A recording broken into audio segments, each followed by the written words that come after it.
The answer is C. This means in a high school with 200 juniors, more than 12 of them dangerously drove while under the influence. According to the CDCP, car accidents are the leading cause of death among young people aged 16 to 19.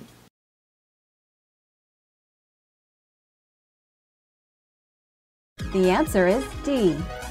Lately, many students without ADHD are obtaining Adderall from friends or relatives because they think it will help improve their school performance. Adderall is a stimulant, just like illegal amphetamines, but it does not boost the mental ability of people who don't have ADHD. Although some people abuse Adderall to help them stay awake to study, missing sleep is bad for both brain power and physical health.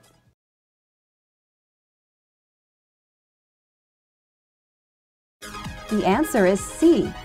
Studies showed that people who began smoking marijuana heavily in their teens lost as much as 8 IQ points between the ages of 13 and 38.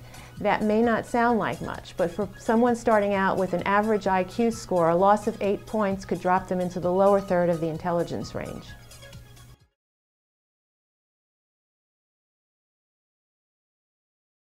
The answer is A. When taken in large doses or when pills are crushed and injected, prescription opioids produce similar effects to heroin. Many prescription opioid abusers are turning to heroin because it is less expensive to obtain on the street.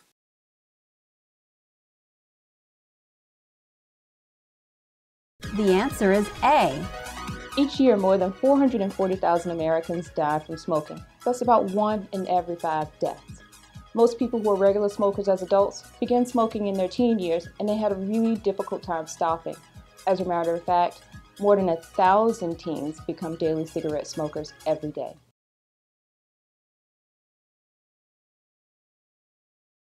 The answer is D. Some prescription medications have psychoactive properties, and because of that, they're sometimes taken for non-medical reasons. In fact, prescription and drugstore cough and cold medicines are the most commonly abused substances by Americans 14 and older after alcohol and marijuana.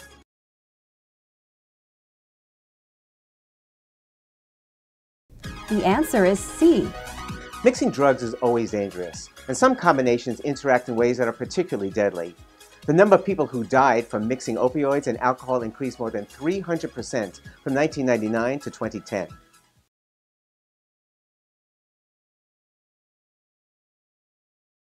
The answer is E.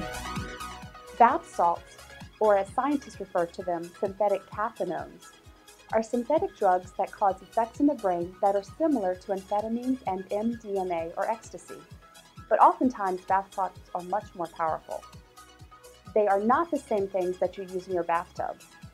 Manufacturers are constantly designing new cathinone chemicals to get around legal restrictions, so the effects of a particular product could be very unpredictable.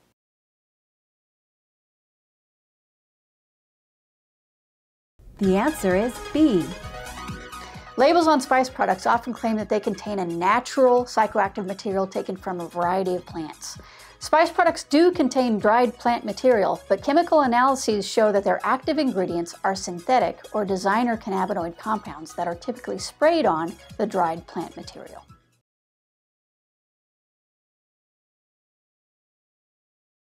The answer is B. A little more than 1 in 10 8th graders have tried inhalants to get high. Common inhalants include things such as glue, cleaning fluid, permanent markers, and spray paint. The National Inhalant Prevention Coalition reports that approximately 100 to 125 people lose their lives every year from sudden sniffing death syndrome. That's when inhalants actually cause the heart to stop.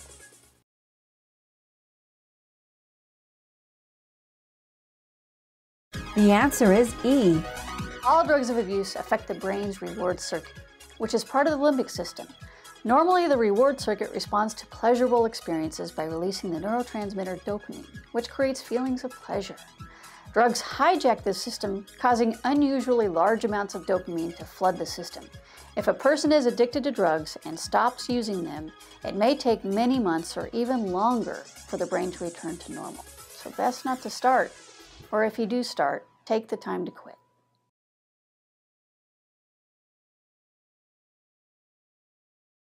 The answer is C. Prefrontal cortex, also known as the forebrain, is the thinking center of the brain. It powers our ability to plan, to solve problems, control our actions, and make decisions. If it gets flooded with drugs, it could affect a teen's cognitive abilities, or the ability to think effectively, make good decisions, and do well in school.